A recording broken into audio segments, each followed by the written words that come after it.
Estando ya a finales de agosto, creo que es el momento de que os hable de las lecturas de antes del verano. Bienvenidos a Victorian Spirit.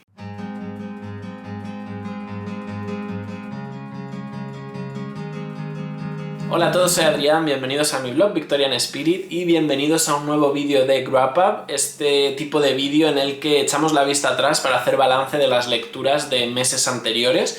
En este caso nos toca hablar de las lecturas que yo hice en los meses de mayo y de junio. Fueron en total 9 libros. Como siempre os los voy a presentar en orden creciente, de los que me han gustado un poco menos a los que más me han gustado. Y bueno, espero que coincidamos en alguno. El primer libro del que os voy a hablar es Rescate en el tiempo de Michael Crichton. Yo creo que uno ya sabe lo que le espera cuando se acerca a un libro de Michael Crichton.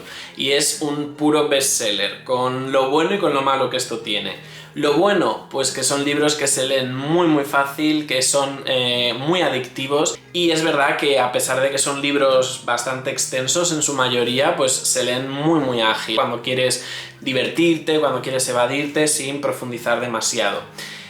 Que digamos que esa sería la contrapartida, esa sería un poco la parte negativa, ¿no?, de este tipo de libros, que a veces les falta cierta profundidad, sobre todo en la creación de los personajes y a veces también en cuanto a la complejidad de la trama. En este libro, un grupo de estudiantes de arqueología, después de hacer un hallazgo que no van a ser capaces de explicar, se van a ver envueltos, sin ellos quererlo, en una operación de rescate en el tiempo y tendrán que trasladarse al siglo XIV. Lo que más disfruté de esta novela, con mucha diferencia, fue el comienzo, porque me recordó bastante a Jurassic Park, que es una obra que, como ya creo que sabéis, a mí sí que me encanta, de Michael Crichton. Creo que tiene los mismos elementos de misterio, de suspense, sabes que pasa algo pero no lo puedes explicar, sabes que hay una empresa misteriosa y sabes que hay tecnología y ciencia muy avanzada detrás de un concepto, pero te lo va desvelando muy poco a poco. ¿Qué pasa? Que una vez que ya el libro toma forma y los personajes se van al siglo XIV, ahí es donde a mí realmente me dejó de interesar bastante lo que pasaba. No conecté con los personajes, me pareció que la trama era muy simple, los giros argumentales eran bastante previsibles y no sé, es un libro que en general pasó por mí sin pena ni gloria. A este libro yo le puse 2 estrellas. Pasamos a hablar ahora de El ascenso de lo divino, de Neon Jan, que es el cuarto y último tomo de la tetralogía del Tensorado que publica Duerme Vela. Y debo decir que para mí este ha sido el tomo más revelador de los 4, porque es verdad que muchas de las lagunas que iban quedando en el world building de Neon Jan, de este mundo de fantasía que es tan apabullante, tan increíble, pero a la vez está dibujado con tanta velocidad que dejaba mucho espacio en blanco, ¿no? Había muchas dudas, pues, sobre muchas cosas, y yo creo que este libro está muy bien como final, como broche de la tetralogía, porque pone todo en orden y de alguna manera rellena muchos huecos que por otra parte eran necesarios. En cualquier caso, en este último tomo vamos a profundizar en la figura de la protectora y cómo pasó de ser una chica afable a convertirse en esta despiadada sátrapa que habíamos conocido. Y lo más curioso es que vamos a conocer esa vida íntima de la protectora a través de los ojos de su peor enemiga, que obviamente en algún momento de su vida pues fue muy amiga, muy íntima, y la verdad es que este es un planteamiento que ya de por sí es muy atractivo y que últimamente hemos visto también en el cine, ¿no? Cómo se ha intentado poner el foco en algunas de las figuras de grandes villanos para no justificarles, pero sí explicar cómo han llegado hasta ahí, ¿no? Y es una historia curiosa que yo creo que merece la pena descubrir.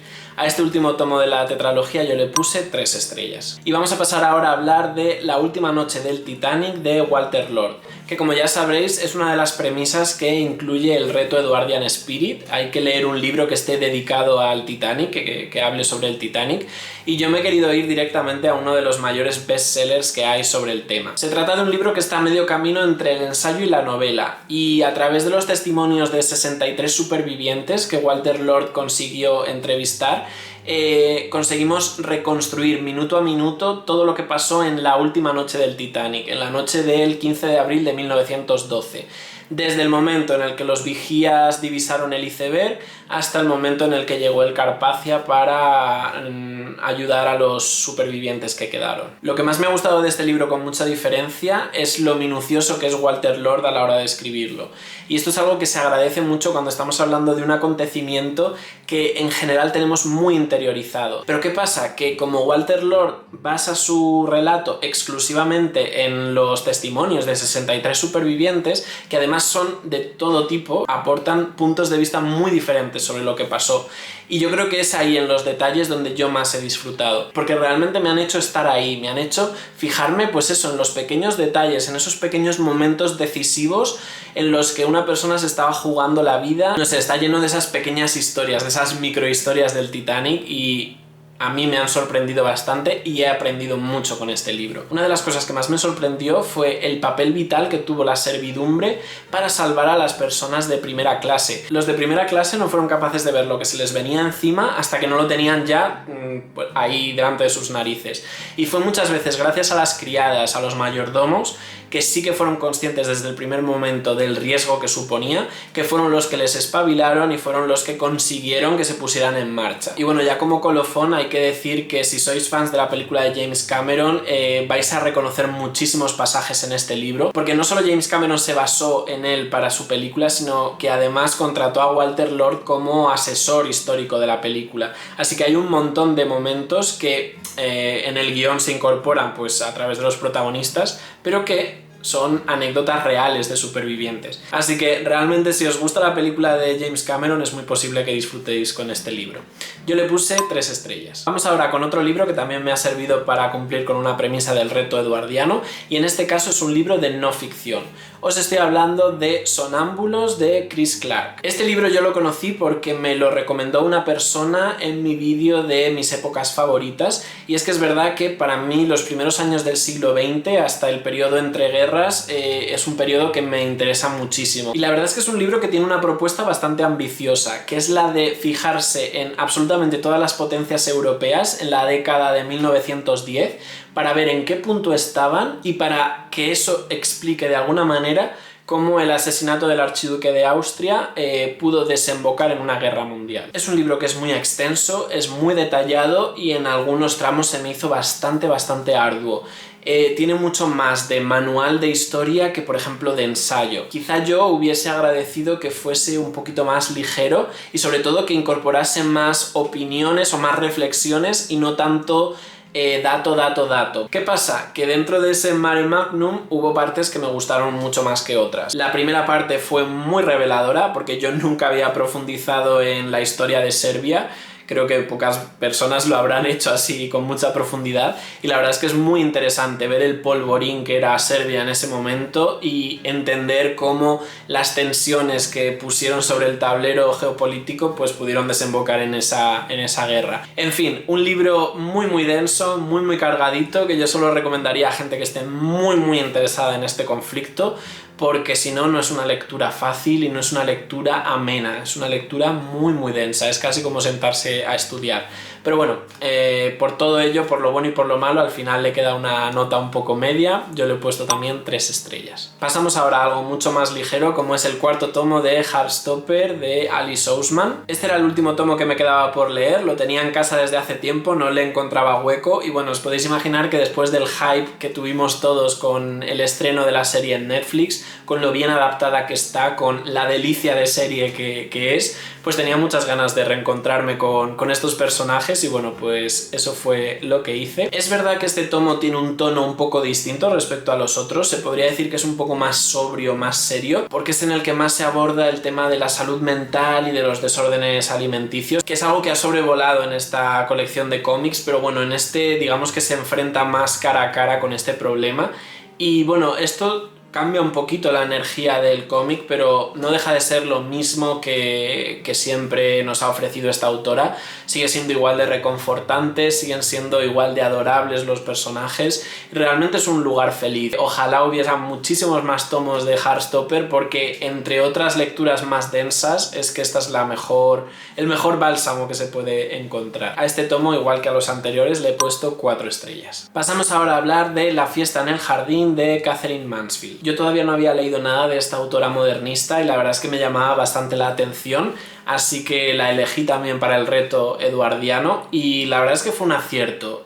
No me sorprende para nada que esté considerada como una de las reinas del relato, por lo menos de su época, y es que ella consigue que en muy pocas páginas consigas experimentar sensaciones que son muy contrapuestas y muy extremas. Ella te lleva de lo plácido a lo sórdido en apenas un par de párrafos. Y la verdad es que ese contraste y esa montaña rusa concentrada en tan poco tiempo fue algo que me sorprendió bastante. Y es que en este libro, con la excusa de relatar cómo se vive una fiesta en el jardín por parte de una familia pudiente, la autora lo que consigue colar es esa lucha de clases que se vivió en la Inglaterra de principios del siglo XX y cómo personas que compartían los mismos espacios en muchos momentos realmente estaban completamente alejados entre sí, ¿no? Este sería el conflicto que muestra este libro y la verdad es que es algo que hemos visto reflejado en muchas otras obras, pero quizá aquí las dos virtudes de Mansfield serían, por una parte, hacerlo en tan poco tiempo, en un relato breve, y por otra, elegir a una protagonista de la que no cabría esperar una actitud muy proactiva y que nos sorprende precisamente cuando sí que la muestra, ¿no? Probablemente sea uno de esos personajes inesperados. Por último, me gustaría decir que se puede notar un cierto regustillo a Virginia Woolf en esta novela. Tiene ciertos elementos que podrían ser comparables a la señora Dalloway porque el contexto de la historia y cómo arranca es muy similar.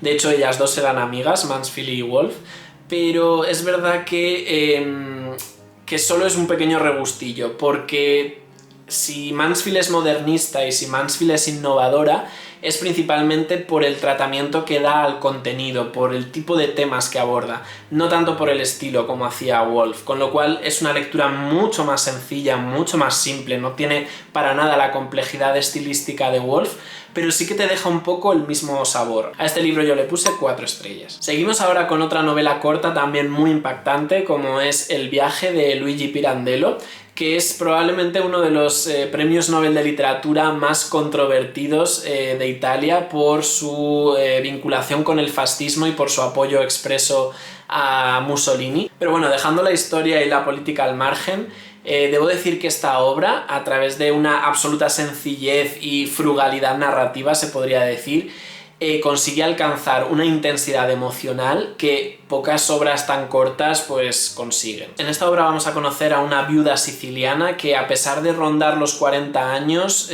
se puede decir que no ha vivido prácticamente nada.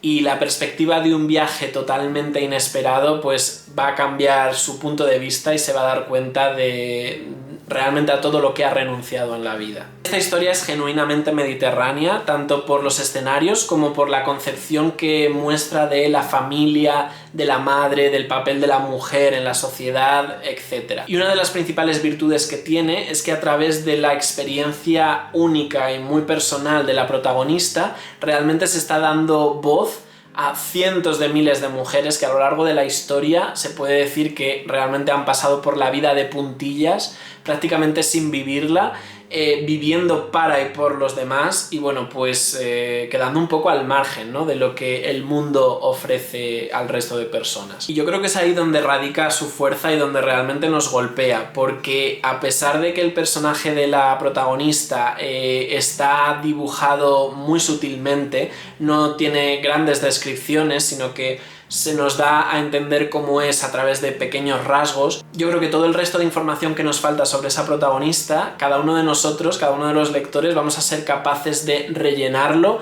aportando nuestra propia experiencia de todas esas mujeres que han pasado por nuestra vida, pues desde madres, abuelas, tías, vecinas, profesoras, etc. Creo que todos vamos a ser capaces de reconstruir perfectamente a esa mujer y le vamos a poner unos rasgos y unas características que nos son muy cercanas, porque yo creo que todos nos hemos visto en algún momento en esa situación de tener delante de nosotros a una persona, en este caso a una mujer, que por las características X de su vida probablemente no ha sido capaz, no le han dado la oportunidad de sacar pues el máximo provecho a su vida, ¿no? Creo que es una situación que a todos nos pilla muy cercana y son esas teclas tan delicadas las que toca esta novela y por eso yo creo que funciona tan bien. Así que si te apetece una historia breve pero intensa, esta puede ser una muy buena opción. Yo a esta novela corta le puse 4 estrellas. Del siguiente libro tenéis reseña en el canal, así que no me voy a extender mucho. Estamos hablando de La muerte en Venecia, de Thomas Mann, que fue la segunda lectura conjunta que hicimos dentro del grupo de eduardianos, y la verdad es que ha sido la más exigente y la más intensa hasta ahora, no solo por los temas que aborda, sino también por la manera en la que está escrita. Bueno, en cuanto al contenido, en esta novela nos vamos a encontrar con la decadencia y la caída en desgracia de un autor de renombre que por primera vez en su vida va a dejar de estar regido por la razón y se va a dejar llevar más por la pasión y por los bajos instintos. Y en cuanto al estilo, nos vamos a encontrar con una novela recargada, con muchísimas referencias culturales, mucho simbolismo, mucho subtexto, y que, como decía al principio, es bastante exigente con el lector. Yo la disfruté mucho porque creo que hay mucha verdad en ella, creo que nos enfrenta cara a cara con algunos de los problemas, de los conflictos que los adultos preferimos no afrontar, como pueden ser la muerte, la vejez, la soledad, todas esas cosas que no nos gustan. Esta novela te las pone delante de la cara.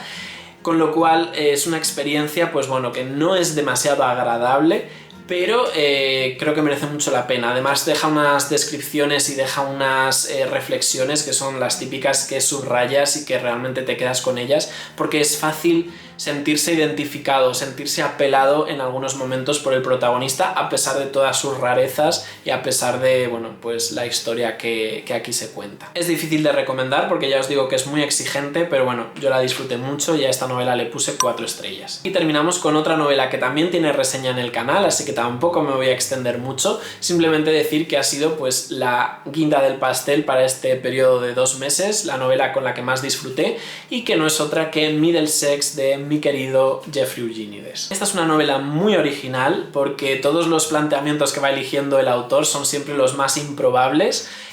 Por una parte, la estructura es una mezcla entre una saga intergeneracional de migrantes en Estados Unidos, pero también con elementos de historia de coming of age, de un adolescente pues que tiene que abrirse camino en el mundo, teniendo una mochila muy cargada, porque es verdad que la realidad de esta persona es probablemente de las más complicadas a las que un ser humano se puede enfrentar. Y bueno, pues el autor nos pone cara a cara con esa situación. Es una novela larga, pero creo que mantiene muy bien el ritmo. Es una novela que no decae. A mí me mantuvo muy enganchado desde el principio, a pesar de que se van pasando por distintas etapas, y ya os digo que casi incluso distintos géneros. Yo estuve siempre muy enganchado y aprendí mucho. A todo esto hay que añadir que es una novela que está muy bien escrita, ya os digo, el ritmo no decae. En todo momento Jeffrey Eugenides trata al lector como un ser inteligente, que es algo que yo valoro mucho cuando un autor me está escribiendo. Y sobre todo destacaría también que tiene un final que es inesperadamente climático y que a mí la verdad es que me dio un pellizquito. O sea, es uno de estos finales que después de todo lo que llevas leído, es fácil que se te salten las lágrimas porque es un final muy muy intenso. Así que nada, yo no puedo hacer ya más por recomendárosla. Si alguien quiere profundizar un poquito más en ella, os recomiendo la reseña que hice hace unos meses. Y bueno, pues ya os digo, una novela que para mí es imprescindible. Fue ganadora del premio Pulitzer, creo que muy merecida, y creo que es una de estas novelas que merece la pena leer porque nos va a abrir los ojos y nos va... No sé, creo que nos va a hacer mejores personas esta novela. Yo a este libro le puse 5 estrellas. Y bueno, pues hasta aquí este repaso de las lecturas de mayo y junio. Espero que hayáis encontrado libros que os hayan resultado interesantes. Como siempre os voy a lanzar una pregunta, y siendo esto un wrap-up no puede ser otra que ¿cuál ha sido vuestro mejor libro de este periodo, de mayo y junio? Estaré encantado de leer vuestras recomendaciones. Y nada, si es la primera vez que pasas por aquí y te ha interesado lo que te he contado, te animo ahora a que te suscribas, le puedes dar al cabezón de Sherlock y a la campanita para estar en contacto. Y a todos los demás, gracias por estar siempre ahí, por vuestro cariño, por vuestra dedicación. Espero que tengáis una muy buena semana y nos vemos pronto en un nuevo vídeo. Hasta entonces.